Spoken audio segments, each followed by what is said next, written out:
loss on Thursday night. Talked about it right after the game. Thought our guys played extremely hard. Thought we prepared well, gave us an opportunity to be in that game. And we missed a great opportunity on the road versus number 12 team in the country on national TV. But I don't want to take away from how our guys played, which I was proud of the effort and the intensity. Quick recap, I thought our special teams played really well, probably our best game overall. Had a huge advantage in special teams. Baylor was a quality unit coming in. I hit on the negatives and the positives in each phase. Negatives, our penalty on the opening kickoff return put us in a bind there. Had to start inside the 10-yard line.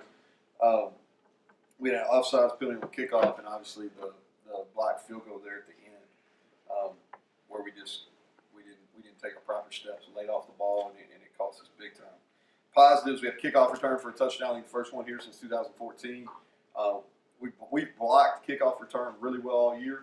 We hadn't done a very good job in the return game, and obviously we just didn't pick the right guy. So Winston got it, took the first one to the house, and he'll obviously be the kickoff returner for the rest of the year. Had a huge fumble recovery on our punt coverage team, and our punt coverage has been excellent all year.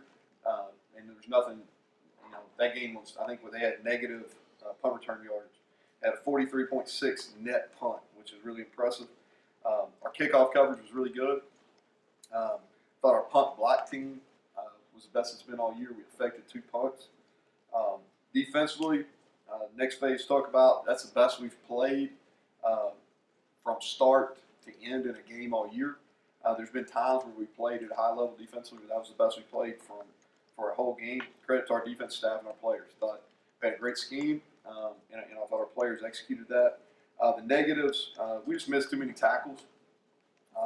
We had several opportunities, especially there at the end of the game on that drive where they had they were able to kick a field goal. We missed several tackles on the quarterback draw that set up that. But we got to do a better job in that area. And then we had a couple critical alignment errors that allowed them to convert a couple third downs. The positive, I thought our D-line was dominant. I know Coach Rules talked about that. We had 8 sacks, 12 tackles for loss. Goal line stand before the half was huge. And we forced 2 fumbles. I thought we played really physical.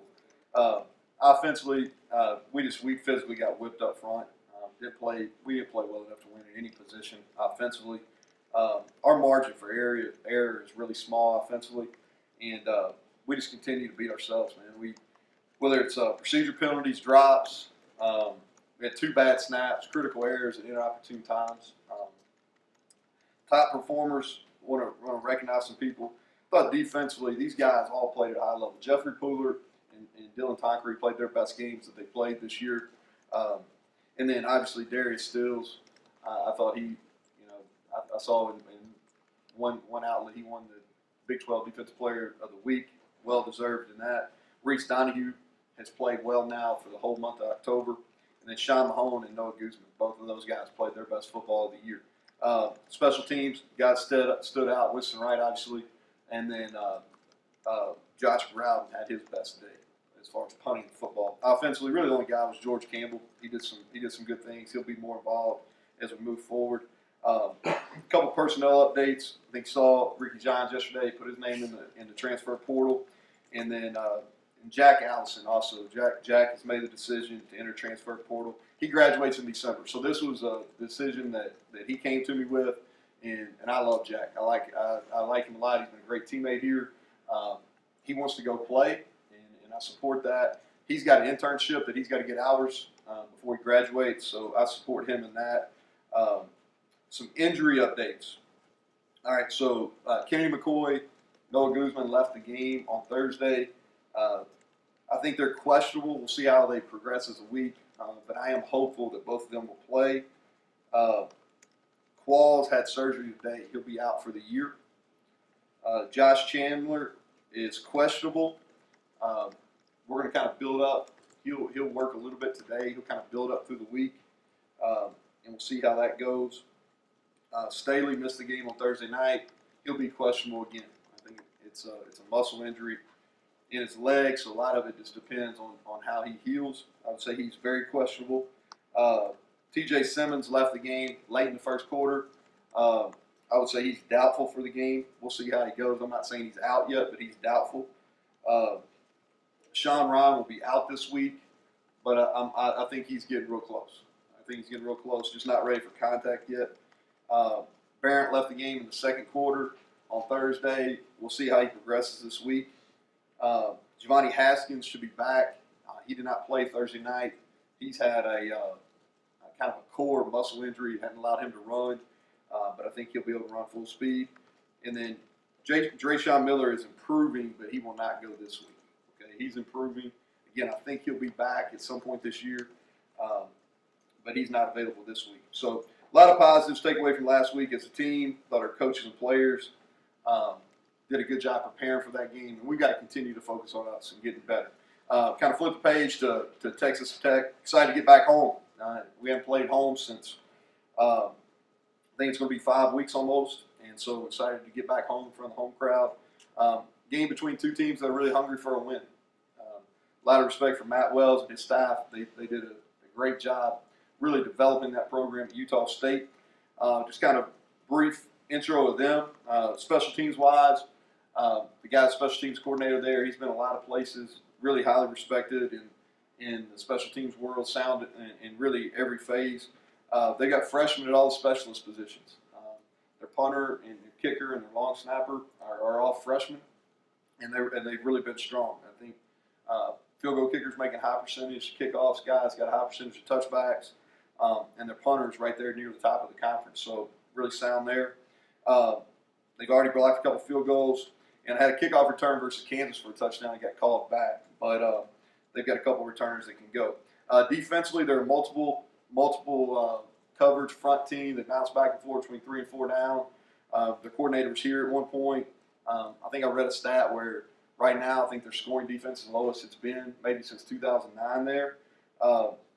They played very well early in the games, okay, especially in the first quarter. I think they got 3 guys that really stick out. The Coleman kid leads the country in interceptions. He's around the ball a lot. And then the linebacker Brooks is as good as anybody in our league at that position.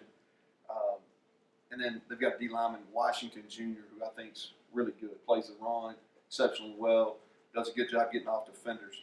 Offensively, play with a lot of tempo. They had one of the best offenses in the country at Utah State.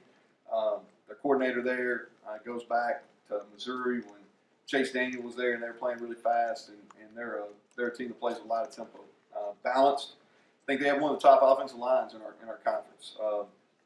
A lot of experience. 3 guys I think that started 29-plus games up front. The running back Thompson is a freshman. I think he's a tough runner. He does a really good job of driving his knees. He's broken a lot of tackles over the last few weeks.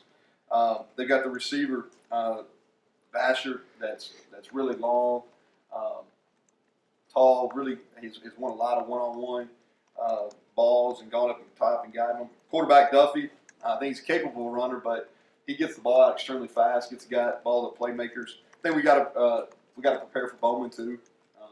It's my understanding that he's making some progress. So I wouldn't be surprised if we see him. And just kind of wrap up, this game, first game in November, and I think all teams are judged and kind of remembered for how they finish. So this is our opportunity. We're coming back home. There's a lot going on this week. We got Mountaineer Week on campus. It's true blue for all our fans, so hopefully everybody's coming out will wear blue.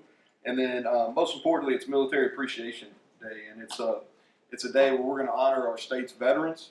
With Veterans Day coming on Monday following the game, and we'll have 2 honorary captains. U.S. Army Major Fred Boom Boom Smalls, who I watched some clips earlier today of him sacking Doug Flutie, so I think our fans will have real fond memories of him.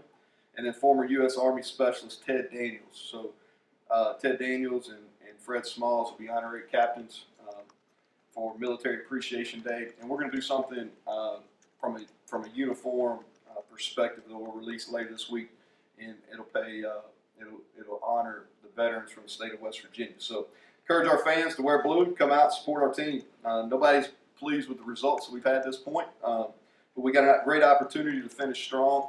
Our guys are playing the game the right way, and the game will be entertaining. So hopefully we have a crowd that's here. It's a 12 o'clock kick, and they're here early, and they're loud because we need them. So with that, I'll open up questions. Injuries in a lot of spots. To start with running back, what you're going to do with your rotation if Kennedy can't go? Yeah, and like I said, I'm hopeful Kennedy's going to go, but Mathis is going to play.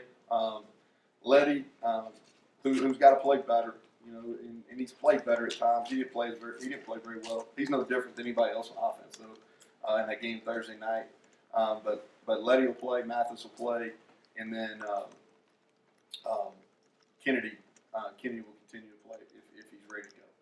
Neal, prior to Thursday, the third quarter had been where things had kind of spiraled away from you guys, and that obviously didn't happen against Baylor. What has been causing that, and what was different last week about that? Well, you know, it's kind of everything works in cycles. You know, we've actually, if you go back, even the third quarter versus Missouri, we played pretty good, and then we came out, played really well in the third quarter versus NC State, and we played. Then we went through that spell there where we didn't play good for whatever reason. You know, after Kansas game, because I think we had 2 or 3 games in a row where we scored the first drive of the third quarter. Then we came out of the locker room pretty strong. Got turned over on the first play of the night, drove it down, had first and goal and 9, and that's when the second of the bad snaps occurred. That's something we really concentrate on during the bye week. If you look at it, we call it really the middle 8, and it's the last 4 minutes of the first half, first 4 minutes of the second half, and that's something that we really talked to our team about a lot about during the bye week. We changed kind of some formatting of practice where we kind of practice in quarters, the first, second, third, fourth quarter, and kind of set up practice where we'd be better coming off a break. And I think it did help us. Without Jack, who's going to back up Austin? Yeah, so Jared Davey and Trey Lowe, I think they'll both have opportunity to potentially see time in this game. We're going to kind of let them compete it out for the backup spot. You mentioned Tonkery having a good game last week. A position change for him. Just what was it about what he did that you liked so much? Well, I thought he did a really nice job blitzing. And the Mike and the bandit positions, the way we're using them right now, aren't a whole lot different. So what we did the other day is we took one linebacker out and played Guzman in what we call our rover position. And Tonker was still playing in the middle of the defense, other than he was technically the bandit. But I thought he did a really good job of timing up some of his rushes. I thought he did a good job chasing down the balls. He missed fewer tackles than he has. And I think it's just he's getting more comfortable with what we're doing. You know, with the quarterback thing, the way you said that, you have a plan to get one or the other in? Is this kind of a series? Or? Yeah, I think it's fair. I think that's. I think we're kind of looking at the quarterback position like we have all our positions on offense. We got to get better, and we're gonna. I'm not necessarily going to broadcast what our plans are because I don't think that does anything but help Texas Tech. But I think we will have some. We'll have some plans to use those other 2 guys if needed. At this point in the season, what can be done to address drops? It's really repetitions. I mean, that's there. When you go about it, I think some of it's a confidence issue. So you start thinking about it, but I think you solve it through repetitions, which is something we've done. We'll continue to focus on. Maybe put an increasingly focus on. We've moved tennis ball machines into our position room. We've added within the 20-hour rule. We've added judge machine into their workout. So we're doing some things to increase the repetition and catching balls. It's really not just been the drops. It's been the critical point of those drops. Third downs. The other night we had an opportunity to flip the field. It was going to be a 25-plus game. You were a receiver, so are hands developed, or you can get better. Yeah, I think you can get better. I think you can go from average to good. I think you can go bad to average. I don't think you can necessarily go bad to great. You run into a bunch of good nose guards. Where does this one fit with what you had? They're good players. Yeah. You know, I think that there is quality nose guards in our league. And it's one of those things, once you put it on film, that you have a difficult time with a head-up nose, and guess what you're going to find? You know what I mean? You're going to get head-up nose. And so until we do a better job versus those head-up noses, then that's what we're going to continue to see.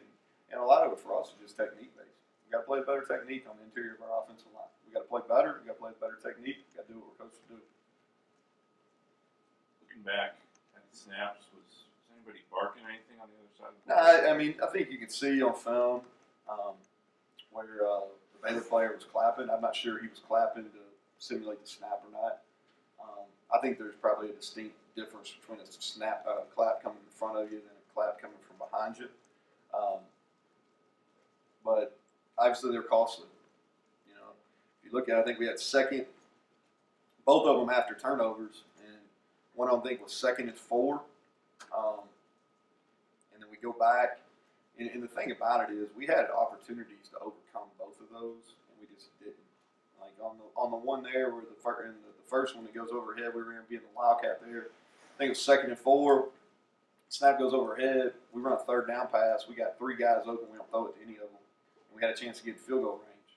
And those are the kind of plays that get you beat. Everybody focuses on the end of the game, but there's all those opportunities during the course of a game where you just make a routine play. Then, like, if we make a routine play right there, put ourselves in a chance to kick a field goal. Whether we make it or not, who knows? It would give us a chance.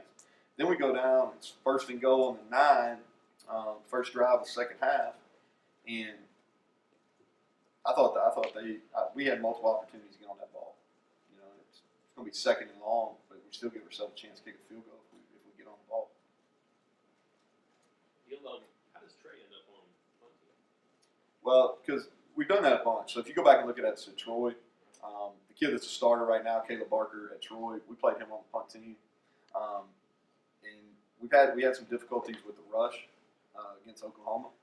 So one way to kind of stymie that is give them fake looks. So obviously we got an opportunity to do multiple fakes with Trey Lowe out on the punt team. But also, is he good at the Yeah, stuff he would traditionally do? yeah. Well, and the other thing too is so he's a big kid. He can run. He's strong, and so we're not asking to do anything overly difficult on that team, but he can run and cover, and it worked. We're going to continue to work him there. It slowed their rush. With Baylor, they slowed down. They rushed one less person and played them back in defense. I think you have to, with a quarterback back there that has an opportunity. Not only can he run the ball in fakes, but he also can pass it. How important was your time at Texas Tech and getting you to where you are today? I enjoyed our time in Lubbock. My wife and I, we have some really good friends, maybe as good as we've made through all our moves in Lubbock. I think it was important. That was my first Power 5 coordinating experience.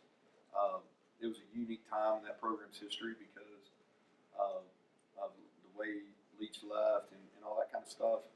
Was fortunate enough to coach some really good players. We had some really good offenses there. But that's a time that I look back that we definitely enjoyed. Our middle daughter, our middle child, our second daughter, Ainsley, she was born in Lubbock. Early in the season, we talked a lot about Mike Brown and his relative inexperience. Casey Legg had even less experience than him really coming in. Yeah, it's kind of unique. How unique of a situation is that? Yeah, it's unique. I think Mike Molinari, who's a punter here, it's on our staff now. He was, before he became on staff, he was in medical sales, and Casey's dad's an orthopedic surgeon in Charleston. And I think his dad, the way I understand it, is he just kind of mentioned that Casey started kicking balls, and then next thing you know, Mike's up here, makes the call, and says, "Hey, you want to come try it out?" The thing I like about Casey is, like, that's why I would like seeing where that kick went.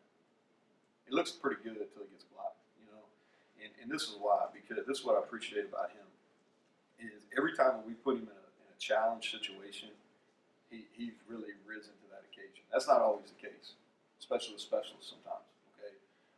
So we try to put our specialists in as many really kind of gut-wrenching, pressure-packed situations in practice, especially in spring and fall camp.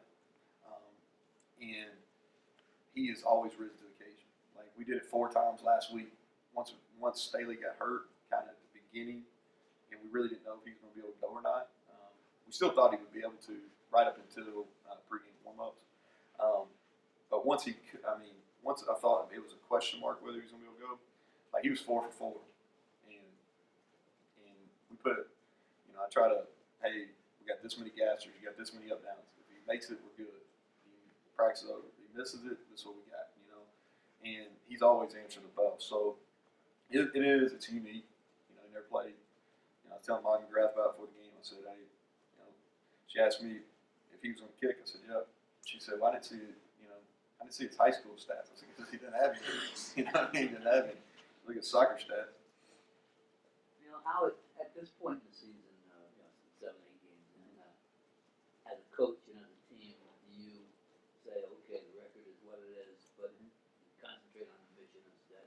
How do you have the ability to put the record out of your mind? Or Yeah, I just think that we've really approached this whole season is, like, let's just get better. We won't win every game. We're preparing to win every game. Our plan is to win every game. We've never gone to a game that we didn't think we had a great opportunity to win it. But I think that it's just important that we get better, and that's been the case from when we played poorly in the first half of Missouri. That's been the case when we played poorly in the second half of Oklahoma. Is we just got to get better, and the best way that I can tell them to get better is we got to focus on the task at hand, and we got to be our best.